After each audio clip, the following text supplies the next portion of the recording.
Quisiera hablarles hoy acerca de una enfermedad que de tanto dolor. Bendición. Algunos dejaron de aparecer en televisión de un día para otro. Dijeron que era un descanso, que querían tiempo para su familia, que simplemente necesitaban alejarse. Mentira. Otros siguieron saliendo en cámaras, siguieron sonriendo, siguieron dando entrevistas, pero había algo que sus ojos no podían esconder. Hoy vamos a hablar de 10 famosos mexicanos que crecieron con nosotros en la pantalla, que fueron parte de nuestra infancia, de nuestras tardes frente al televisor, de nuestra vida, y que hoy enfrentan algo que nadie esperaba. Algunos te van a sorprender, otros te van a romper el corazón. Y uno que quizás nunca imaginaste, lleva años luchando contra algo sin cura, en silencio. Quédate, porque esta historia la necesitabas saber. El primero de nuestra lista es alguien que hizo reír a México durante décadas. Pero lo que le pasó cuando las cámaras se apagaron, nadie lo vio venir. Número 1. Humberto Elizondo nació el 19 de julio de 1947 en Ciudad de México, en una familia donde la actuación era el idioma de la casa. Sus padres, Fanny Kaufman Vitola y Humberto Elizondo Alardine, fueron actores reconocidos, y él heredó ese talento de forma natural. Durante décadas, Elizondo fue uno de los rostros más queridos de Televisa. Participó en producciones que marcaron generaciones enteras. Su presencia en pantalla era cómoda, cercana, familiar.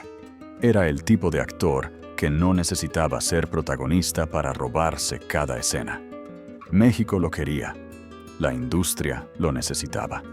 Y entonces, dejó de aparecer. La razón no fue un escándalo, no fue una pelea con los productores, fue su cuerpo. Humberto Elizondo fue diagnosticado con EPOC, una enfermedad pulmonar degenerativa e irreversible que destruye poco a poco la capacidad de respirar.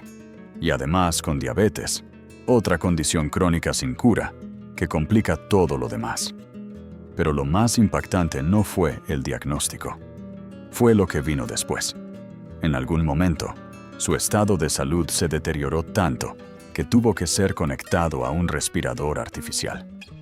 Piénsalo, un hombre que pasó su vida entera hablando frente a cámaras, que vivió de su voz, de su presencia, de su energía, conectado a una máquina para poder respirar. Cuando finalmente reapareció en el foro del programa Hoy de Televisa, sus primeras palabras no fueron sobre proyectos ni sobre planes. Fueron de gratitud. La bendición de poder trabajar, dijo. No lo dijo como frase de protocolo. Lo dijo como alguien que estuvo muy cerca de no poder decir nada más. Humberto Elizondo sigue aquí. Sigue peleando. Pero su historia es la prueba de que la fama no construye pulmones nuevos. El siguiente nombre también lo conoces bien. Y su caída fue igual de silenciosa, pero mucho más oscura por dentro. Durante años, fue el villano que México amaba odiar, el que hacía que las señoras le gritaran a la pantalla, el que llenó de maldad las mejores telenovelas de los 80 y 90. Lo que nadie sabía era lo que su propio cuerpo le estaba haciendo por dentro. Número 2. Sebastián Ligarde nació el 26 de enero de 1954 en Laredo, Texas, de ascendencia mexicana y francesa. Desde joven supo que quería actuar, y lo hizo con una disciplina que pocos tienen en la industria. Estudió en la Universidad de Miami. Se formó en teatro desde 1974. Y cuando llegó a las telenovelas mexicanas, llegó para quedarse. Su papel como Guillermo Memo López en Quinceañera, la telenovela de 1987 que protagonizó junto a Adela Noriega, lo convirtió en uno de los antagonistas más recordados de la televisión mexicana. Después vino María la del Barrio, Pecados Ajenos, y más de 90 películas y 25 telenovelas a lo largo de su carrera. Ligarde no era el galán, era algo más interesante. era el que todos amaban detestar. Y eso, en televisión, vale oro. Pero detrás de esa imagen imponente, algo empezaba a fallar. Todo comenzó con señales que él mismo ignoró por un tiempo. Aumento de peso repentino, un cansancio que no se iba con dormir, un agotamiento que lo consumía por dentro sin explicación aparente. Cuando fue al médico, el diagnóstico llegó directo. Diabetes tipo 2, una enfermedad crónica, sin cura, para siempre. Pero eso no fue lo peor. Durante los estudios, los médicos encontraron algo más. 2 tumores en el colon. Sebastián Ligarde pasó 6 meses sin saber si lo que tenía era cáncer o no. 6 meses en los que su mente fue al lugar más oscuro que un ser humano puede visitar. Sufrí una depresión tan severa que perdí como 30 kilos, confesó públicamente. No sabía que a la gente deprimida le podía dar anorexia. También perdí el interés en tomar líquidos. 30 kilos. El mismo hombre que intimidaba desde la pantalla, reduciéndose en silencio. Hoy Ligarde sigue en tratamiento. Usa Ozempic para controlar la diabetes. Monitorea su cuerpo cada 6 meses. Y lo hace sabiendo que su enfermedad no tiene línea de llegada. Sebastián Ligarde aprendió a vivir con lo que no tiene cura. Eso requiere un tipo de valentía que ninguna telenovela puede ensayar. Pero el siguiente caso es diferente. Porque aquí, ni siquiera sabemos con certeza qué está pasando. Y eso, a veces, es lo más aterrador de todo. La siguiente historia es la más misteriosa de esta lista. Porque hay famosos enfermos que hablan. Y hay famosos enfermos que desaparecen. Ella eligió desaparecer. Número 3. Pilar Montenegro fue parte de Garibaldi, el grupo que en los años 80 y 90 se convirtió en sinónimo de fiesta, color y alegría mexicana. Con temas como Quítame a ese hombre como solista, su voz y su imagen eran presencia constante en la televisión nacional. Era energía pura, era movimiento, era una de esas artistas que llenaban cualquier foro con su sola entrada. México la conocía, México la quería. Y entonces, en 2013 se fue, sin escándalo, sin pelea pública, sin explicación real. Simplemente se apagó. Durante años, el silencio de Pilar Montenegro fue el chisme más grande que nadie podía confirmar. En 2016, su exvestuarista Jerónimo García rompió ese silencio en el programa Suelta la Sopa y reveló que la cantante padecería una enfermedad degenerativa. Las versiones que circularon apuntaron a 2 posibilidades: esclerosis múltiple o ataxia, una condición que afecta el equilibrio y la coordinación del cuerpo. Ni ella ni su familia lo confirmaron jamás. Pero en junio de 2025, la situación escaló. El periodista Javier Seriani reportó que Montenegro se encontraba en estado muy grave, que personas cercanas a ella ya se habían despedido. El silencio que rodeó esas palabras fue ensordecedor. En enero de 2026, Pilar reapareció en redes sociales con un mensaje breve. Aquí seguimos firmes y bendecidos por Dios. Sin diagnóstico, sin detalles, sin parte médico. Solo esas palabras. Y la pregunta que sigue sin respuesta: ¿firmes hasta cuándo? No sabemos exactamente qué tiene Pilar Montenegro, y esa incertidumbre dice más que cualquier comunicado oficial. Antes de continuar con los siguientes nombres, si estas historias te están impactando, regálanos un like para que lleguen a más personas que también los recuerdan y los quieren. La siguiente historia ocurrió en plena luz del día, frente a millones de personas, y casi nadie entendió la gravedad de lo que estaba pasando. La siguiente historia ocurrió en plena luz del día, frente a millones de personas, y casi nadie entendió la gravedad de lo que estaba pasando. Número 4. Andrea Legarreta es, desde hace más de 2 décadas, uno de los rostros más reconocibles de la televisión mexicana. Conductora titular del programa Hoy de Televisa, el matutino más longevo y visto del país, construyó una carrera basada en algo que pocos logran sostener tanto tiempo: la constancia. Cada mañana, sin falta, con esa sonrisa que México aprendió a reconocer antes del primer café. Legarreta no era solo una conductora, era parte de la rutina de millones de hogares mexicanos. Una presencia tan cotidiana que su ausencia, cuando ocurrió, golpeó diferente. Nadie esperaba que la razón fuera lo que fue. En 2017, Andrea Legarreta fue hospitalizada de emergencia. No hubo aviso, no hubo preparación.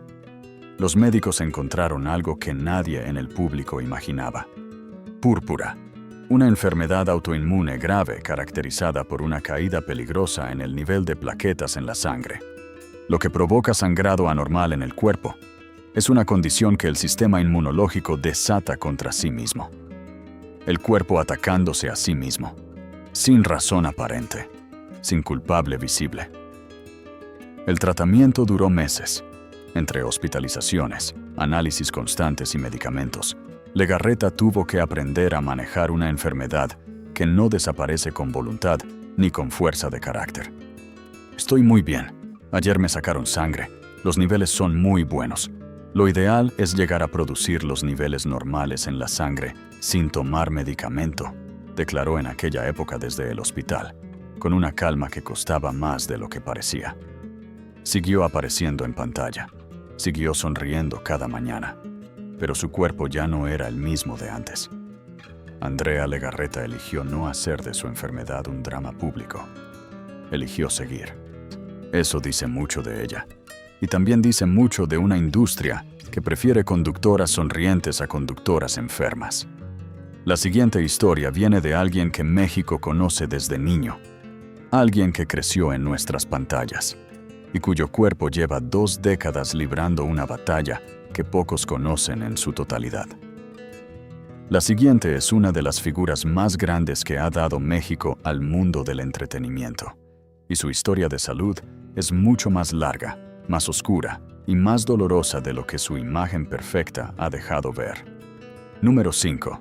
Thalía es, sin exageración, uno de los fenómenos más grandes de la música y la televisión en español. Antes de conquistar el mundo con sus discos, conquistó México con sus telenovelas. Marimar, María la del Barrio, Rosalinda.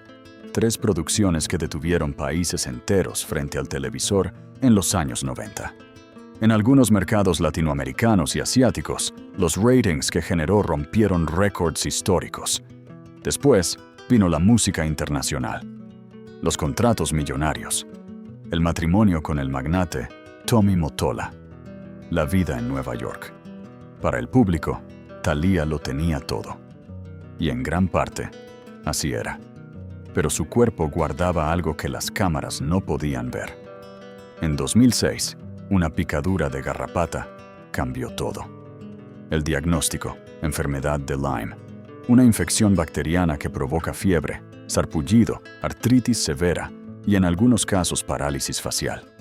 Una enfermedad que, cuando no se detecta a tiempo, se instala en el cuerpo y no se va. Thalía lleva casi 20 años conviviendo con esta condición crónica. 20 años de altibajos, de días en que el dolor la consume.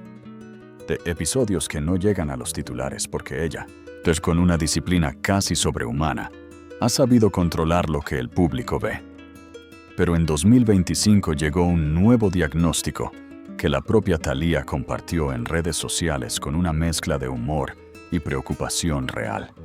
Disgeusia, un trastorno del sentido del gusto que distorsiona todo lo que come, que convierte algo tan simple como una comida en una experiencia desagradable y desorientadora. Estoy traumada.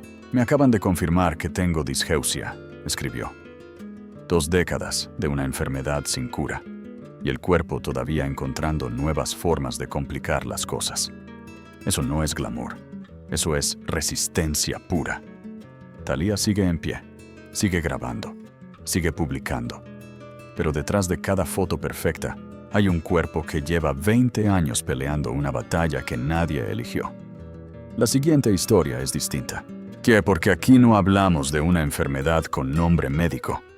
Hablamos de algo que la industria le hizo a una mujer que le dio todo. Y de lo que eso le costó.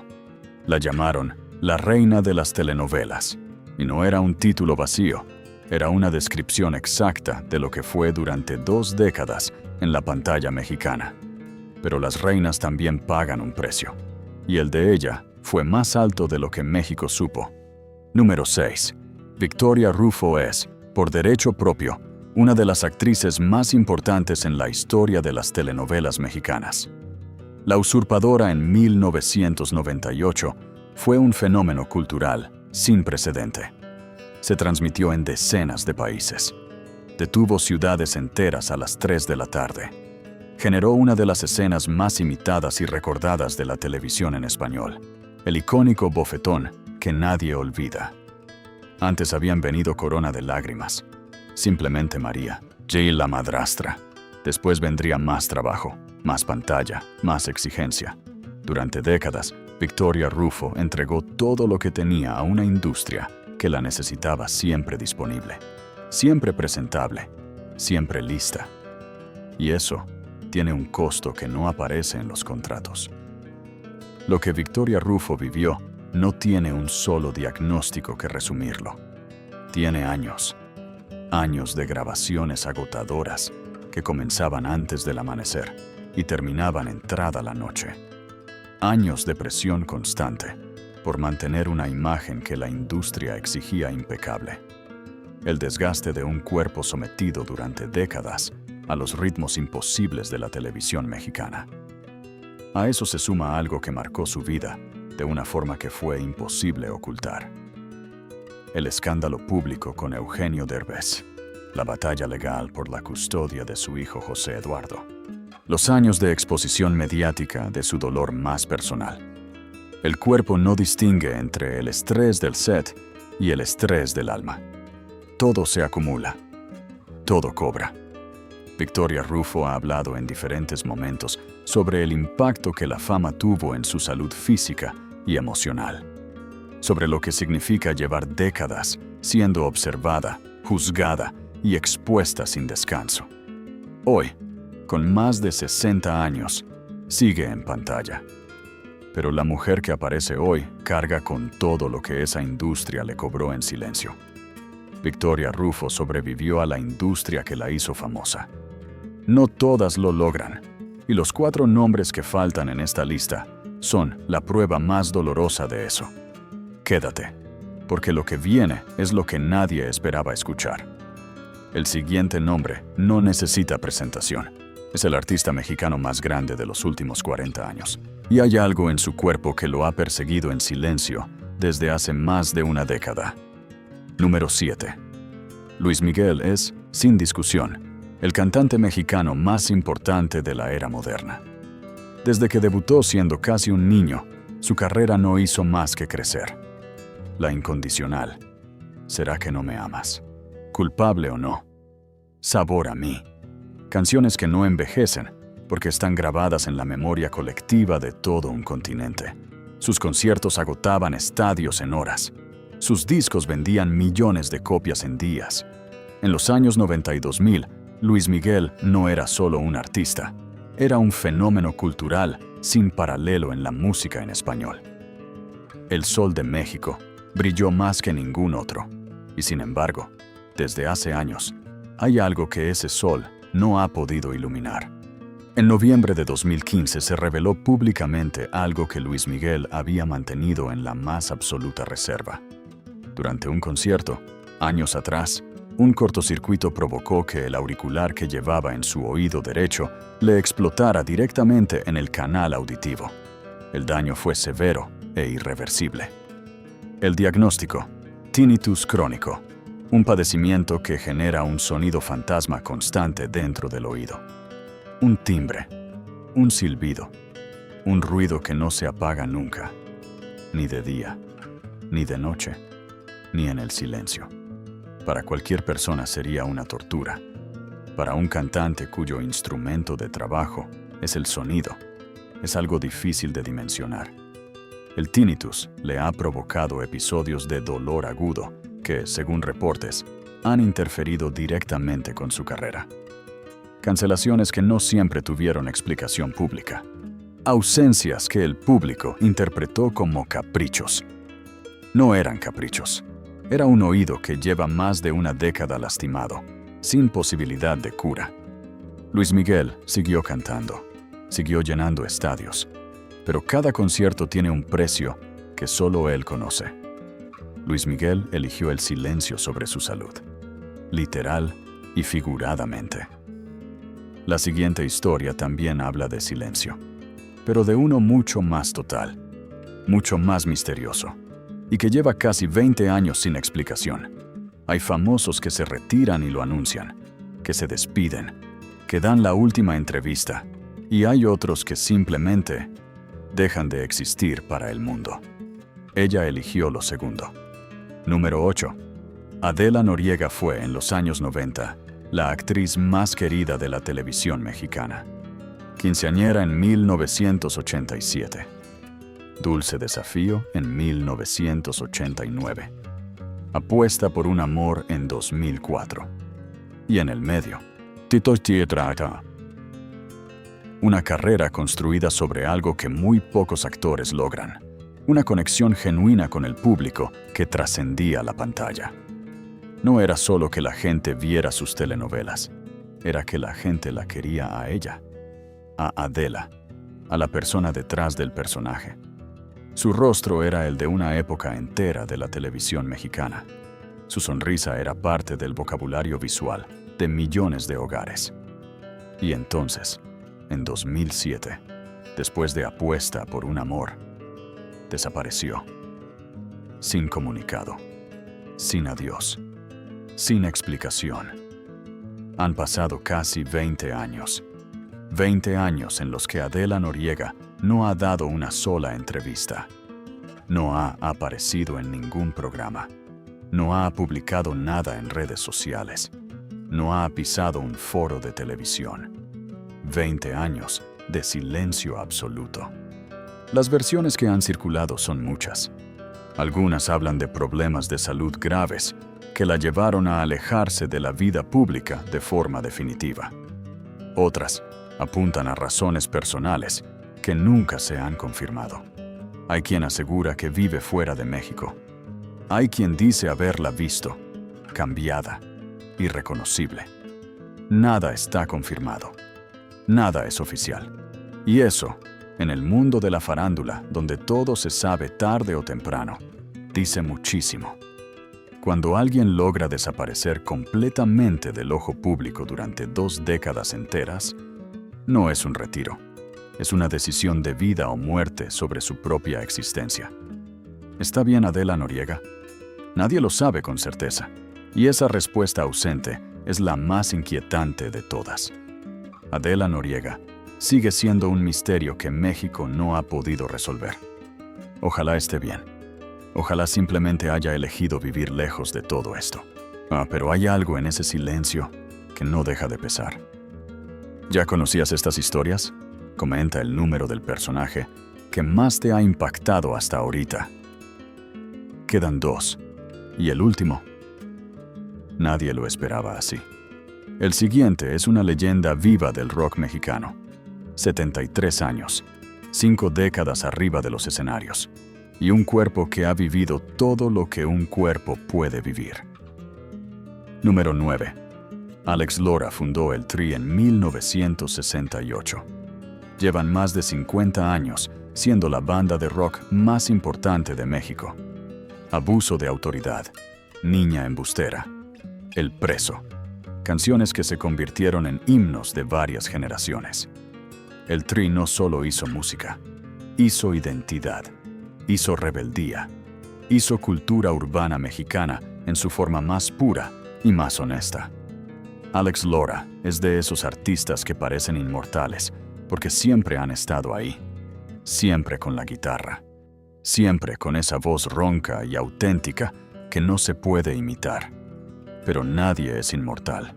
Y un cuerpo que lleva más de 5 décadas viviendo al límite, eventualmente presenta la factura.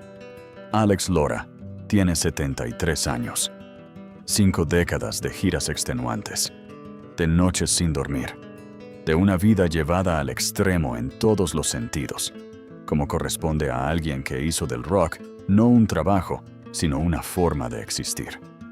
El propio Lora ha reconocido públicamente que su cuerpo ya no es el mismo, que los años pesan, que hay cosas que antes podía hacer y ahora no. No hay un diagnóstico catastrófico confirmado y verificado que reportar aquí. Eso hay que decirlo con honestidad. Pero hay algo que sí está frente a todos. Un hombre de 73 años que nunca paró, que nunca descansó, que puso su cuerpo al servicio de la música durante más de medio siglo sin tregua. Ese tipo de vida tiene consecuencias que no siempre llegan con nombre médico. A veces llegan simplemente como el peso silencioso de los años acumulados. Y en el caso de Alex Lora, esos años pesan más que en cualquier otro. Alex Lora sigue en pie, sigue tocando. Pero quédate, porque el último nombre de esta lista es el que más duele, es el más reciente, es el más devastador. Y es alguien que México amó durante años frente a las cámaras, y que hoy enfrenta algo que ningún guión de telenovela podría haber escrito. El último nombre de esta lista no es el más famoso, pero sí es el que tiene el diagnóstico más cruel, el más reciente, el más irreversible. Y fue ella misma quien lo reveló, llorando frente a una cámara. Yolanda Andrade construyó su carrera sobre algo que pocos conductores logran: la autenticidad. Durante años fue parte del programa Montse y Joe, junto a Montserrat Oliver, un espacio que se convirtió en referente de la televisión mexicana por su libertad, su humor y su honestidad. Andrade no era el tipo de figura que oculta lo que piensa. Era directa, era irreverente, era ella misma en cada aparición. México la quería precisamente por eso, por esa energía inagotable, por esa presencia que llenaba cualquier set, por esa voz que siempre tenía algo que decir. Y entonces esa voz empezó a fallar. Todo comenzó en abril de 2023. Dolores de cabeza intensos, fotofobia, problemas de visión, una hospitalización que tomó a todos por sorpresa. El diagnóstico inicial fue un aneurisma cerebral, pero eso era solo el principio. Durante 2024 y 2025, su cuerpo continuó deteriorándose. Problemas de movilidad, parálisis facial, dificultad para hablar, dificultad para caminar, fatiga extrema que la consumía por dentro. Los médicos seguían buscando la respuesta definitiva. Y a finales de 2025 llegó. La esclerosis lateral amiotrófica, una enfermedad neurodegenerativa que destruye de forma progresiva e irreversible las neuronas que controlan los músculos voluntarios. El cerebro pierde la capacidad de enviar señales al cuerpo. Sin cura, sin reversa, sin línea de llegada. La propia Yolanda lo confirmó en un video publicado en sus redes sociales, con una valentía que partió el corazón de quienes lo vieron. Han sido días difíciles, muy difíciles desde que me diagnosticaron ELA. Ha sido un año muy pesado para mí, para mi familia y mis seres queridos. En diciembre de 2025 fue hospitalizada de emergencia. Ella misma reconoció que pensó que podía ser su última Navidad. En marzo de 2026, Che, con problemas visibles para articular las palabras, declaró: "Me he sentido mucho mejor. Hay días malos y hay días buenos. Como puedes escuchar, tengo problemas con mi voz. Es parte de la enfermedad. Parte de la enfermedad", dicho así, con esa calma que solo tienen quienes ya aceptaron algo que no tiene solución. Yolanda Andrade tiene 54 años y pelea cada día contra algo que los médicos no pueden detener. No hay palabras suficientes para lo que Yolanda Andrade está viviendo.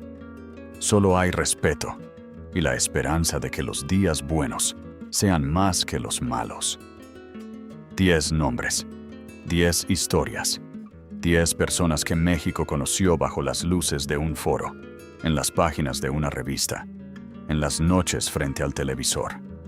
Y detrás de cada una de ellas, una realidad que la industria del espectáculo no enseña. Que los contratos no incluyen. Que la fama no protege. La enfermedad no distingue entre famosos y desconocidos. No le importan los premios ganados. No le importan los ratings. No le importan los años de carrera, ni los estadios llenos, ni los millones de fans. Llega y punto. Lo que sí distingue a estas personas es cómo han elegido enfrentarla. Algunos en silencio, otros hablando, otros desapareciendo, otros siguiendo en pie, aunque el cuerpo ya no responda igual. Todos, a su manera, peleando. Eso merece respeto. Y eso merece que lo contemos. ¿Cuál de estas historias te impactó más? Comenta el número del personaje en los comentarios. Y si ya conocías alguna de estas historias, comenta 1. Si alguna te sorprendió, comenta 0. No olvides suscribirte para que estos videos lleguen a más personas que también los recuerdan y los quieren.